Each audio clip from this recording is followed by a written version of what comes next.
BNP কখনোই জনগণের দেয়া আমানতের অমর্যাদা করেনি বলে মন্তব্য করেছেন বিএনপি মহাসচিব মির্জা ফখরুল ইসলাম আলমগীর।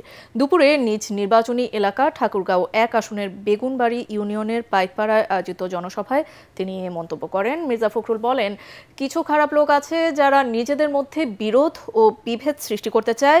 এই চক্রান্ত থেকে দলীয় নেতাকর্মীদের সজাগ থাকার আহ্বান জানান তিনি। হিন্দু সম্প্রদায়ের যে কোনো সমস্যায় পাশে থাকারও কথা জানান মির্জা ফখরুল।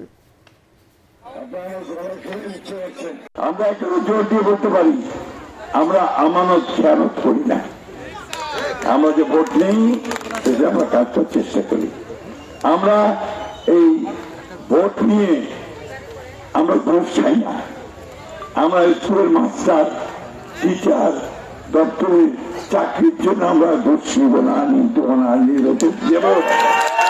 নিতে দেবো না কাউকে। আমরা কোনো চাকরির জন্য পয়সা নিব না, কোনোদিন নিব না, এবং অন্যরা যেন না নিতে পারে সেই ব্যবস্থা আমরা করবো।